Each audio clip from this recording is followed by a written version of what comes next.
అది చిన్నపిల్లరా, మంచి చెడు తెలీదు. ఎప్పట్లాగే వచ్చేవాడిని ఊరి పొలిమేరలో తరిమేయండి. ఎదురు తిరిగితే పాతేయండి.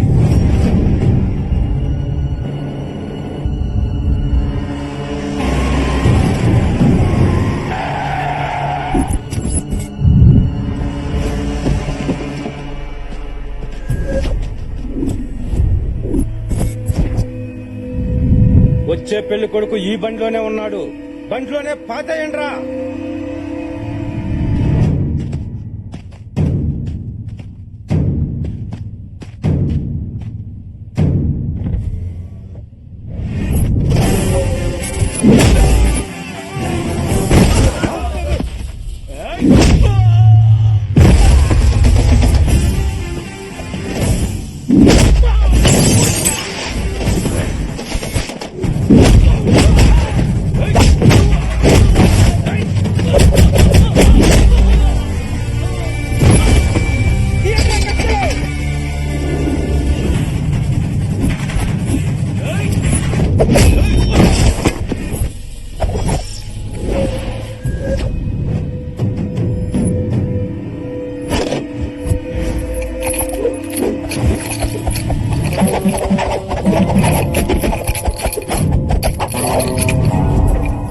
బొట్లోంచి 2 కర్ర ముక్కలు తీసి ఇట్టా ఇట్టా ఇట్టా సంకలో తెగ తిప్పుకుంటున్నావు.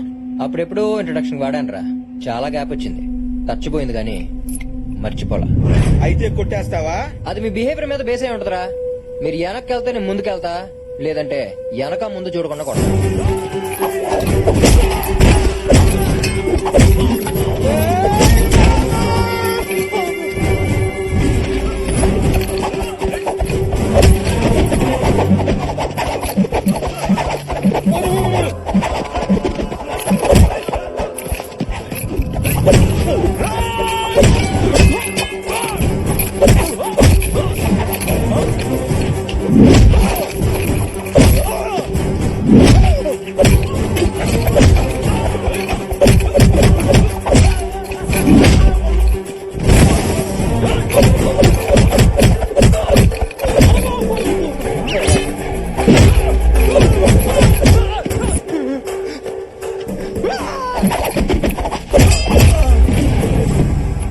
రేయ్, అందరూ చొక్కాలు ఇప్పేసి కూర్చోండ్రా.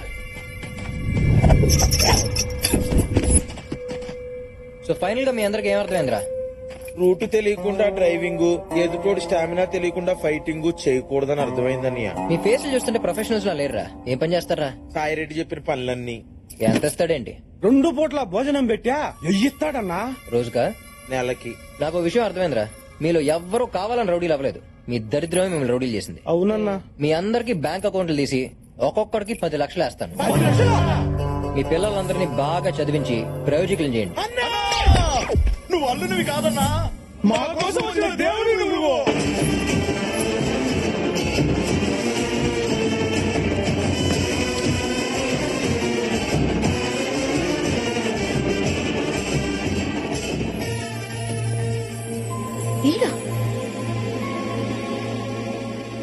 దివ్య, నాన్న, నువ్వు పంపించిన వాడు ఎవరో తెలుసా? తెలుసమ్మా, నిన్ను ప్రేమించినోడు. అయ్యో, అదంతా డ్రామా నాన్న.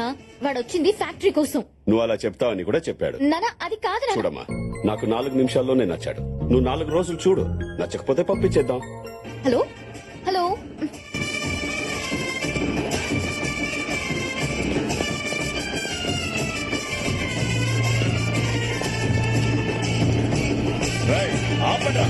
ఊరవతల వేసేయమంటే ఊరేగింపుగా వచ్చారేంట్రా? ఇదిగో అన్నాయ్, బాబుని మేము అల్లుడిగా ఫిక్స్ అయిపోయాం. నువ్వు కూడా ఫిక్స్ అయిపో అన్నాయ్. ఎట్లా ఫిక్స్ అయ్యేది? చేస్తావా?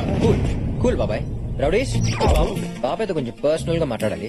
మీరు లోపు లగేజ్ లోపల పెట్టండి. రేయ్, పదండ్రా.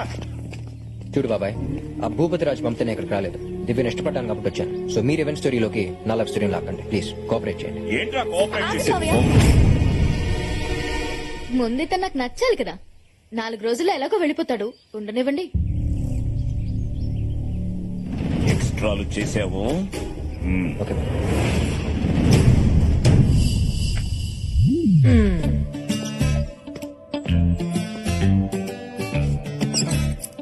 ఏంటో నచ్చానా? నచ్చే ఉంటానులే. అదండి.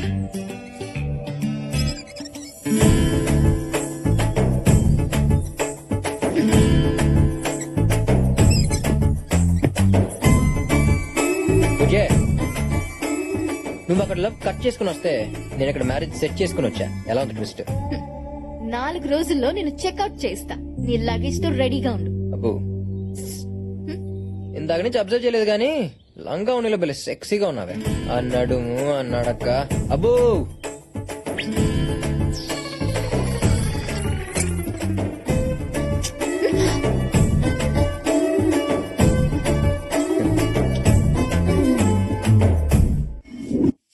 ఇవి కూడా తోమేసే. అమ్మగారు ఈ రోజు కొంచెం త్వరగా ఇంటికి వెళ్ళాలమ్మా. దేనికే? ఈ రోజు కార్తీక సవారం కదమ్మా, గుడికెళ్ళి దీపం వెలిగించి మా ఆయన్ని చూడాలి. నీ పని బాగుందిగా. పండగ వస్తే సంతోషంగా మొగుడుతూ ఉంటావు. మాకే ఏ అదృష్టం లేదు. 25 ఏళ్ల నుంచి ఏ పండగ లేకుండా ఇక పుట్టింట్లోనే పడున్నాం. ఏ ముహూర్తాన మహాతల్లి పెళ్లి చేసుకు వెళ్ళిపోయిందో గాని అప్పటి నుంచి మన తల్లాతలు ఇదిగో ఇలా ఏడ్చాయి. ఆవిడకే పెళ్లి చేసుకుని బానే ఉంది. ఎవరితోనో లేచిపోయి మనందరికీ మనశ్శాంతి లేకుండా చేసింది.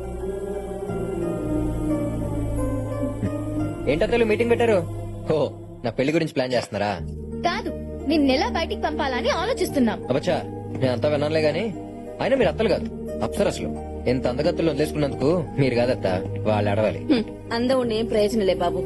ఓ పాపిస్తు దాని వల్ల మా జీవితాలు ఇలా తయారయ్యాయి. ఇప్పుడేంటి, మావంతా గుడికి వెళ్ళకపోతున్నారని బాధపడుతున్నారు అంతే కదా? పిచ్చెత్తలు. పండగ పూట 10 నిమిషాలు గుళ్ళో చుట్టం ఎందుకు? మిమ్మల్ని పర్మనెంట్ గా మీ మొగుళ్ళతో కలిపేస్తా. అప్పుడు మీరు ప్రతిరోజు పండగ చేసుకోవచ్చు. ఏయ్, అనవసరంగా వీళ్ళలో లేనిపోని ఆశలు రేకెత్తించకు. ఇంట్లోకి రానిచ్చాం కదా అని ఇంటి విషయాల్లో తలదూర్చావో తెగిపోద్ది. అలాగే బాబాయ్. అబ్బాయి, అయినా మీరు తలంచుకుని తాళి కట్టించుకుందే వాళ్ళని తలుచుకుని బతకటం కాదత్త, వాళ్ళతో కలిసి బతకటానికి నేను కలుపుతా. ఏయ్, ఇది నీ వల్ల కాదు. నా వల్ల కాకపోతే ఎక్కడి నుంచి వెళ్ళిపోతాను. నిజంగా వెళ్ళిపోతావా? ఆ? ఈ మాట మీద నిలబడాలి. ఈ కార్తిక్ గడు భూమి మీద కన్నా మాట మీద ఎక్కువ నిలబడతాడు.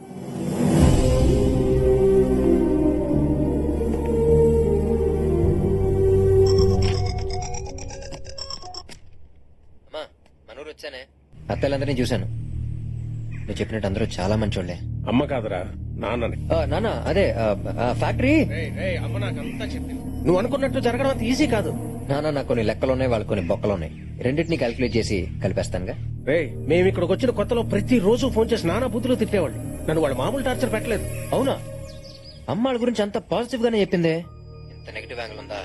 అయినా నాన్న, నువ్వు ఎప్పుడు చెప్తూ ఉంటావుగా ఎదుటి వాళ్ళు ఇచ్చింది తిరిగి ఇచ్చేయమని. ఇచ్చేయి. వాళ్ళు పెట్టిన టార్చర్ వాళ్ళకి తిరిగిచ్చేయి.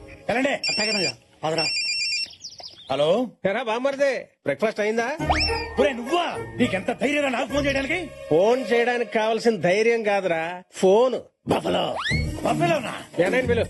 అనయ్య, అనయ్య, వాడు ఫోన్ చేశాడు అన్నయ్య. ఎవడో ఆ ఫోన్ చేసిన లైన్ లో ఉన్నాడు. చెప్పు, ఎవడో? మన చెల్లెలు లేపుకెళ్ళి పెళ్లి చేసుకున్నాడే వాడు. వాడెందుకురా ఫోన్ చేశాడు? పేరుకి నాయాల మా నుంచి తప్పించుకోవడానికి అడ్రస్లు మార్చేశావు. అవునరా, అన్ని మార్చేశా.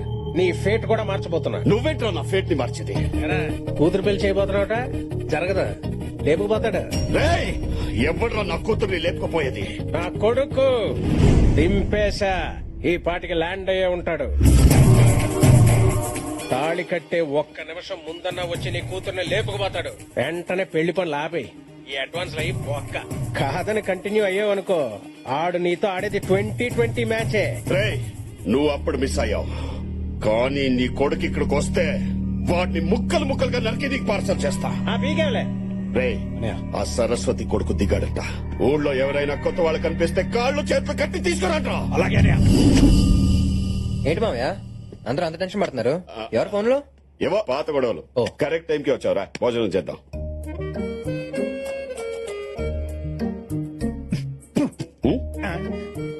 ఎలా తిన్నారు మామయ్య? అది అసలు మనిషి అనేవాడు తింటాడా? ఇది ఏ మాటకు ఆ మాట చెప్పుకోవాలి కానీ మామయ్య, ఆ ఇంట్లో ఆ ఫుడ్, ఆ టేస్ట్, బాబా బాబా ఎంతైనా ఆడాలి చేయదగిలితేనే కదా మామయ్య వంటలు రుచిగా ఉండేది. అవునవును. నిన్న సొరకాయ తప్పలం తాలింపు పెడతంటే ఆ స్మెల్ ఉంది. మా ఆవిడ మీనాక్షి అందులో స్పెషలిస్ట్. దాల్చిన చెక్కేసి ఉండాలి. చేసిందా? అందుకని అంత బాగుంది. ఆ. మొన్న నాటుకోడి పులుసు ఎవరు చేశారో తెలియదు గానీ రుక్మని మా ఆవిడే నాటుకోడి పులుసుకి ఫేమస్. అందులో ములక్కాడేసిందా? వేసే ఉంటదిలే. అసలు ఇదంతా కాదు మామయ్య, పెద్ద తై పట్టించిన పచ్చడి ఉంది. రోట్లో పచ్చడి నూరుతూ ఉంటే నోట్లో నీళ్లు ఊరిపోతుంటే నమ్మండి. వాళ్ళందరినీ అక్కడికి పంపించి మీరు ఇక్కడ చాలా కష్టపడుతున్నారు కానీ ఆ సారెడ్డి మాత్రం చాలా సుఖపడుతున్నాడు మామయ్య. దేనికన్నా రాసి పెట్టి ఉండాలి. అయ్యా సాంబారు. తిను. ఆయన చూడండి ఆ సాంబార్లో మంచినీళ్ళు కలుపుతున్నాడు వాడు చెమటలే పడుతున్నాయో దేవుడికే తెలియాలి. నాది అయిపోయింది, మీరు కానివ్వండి.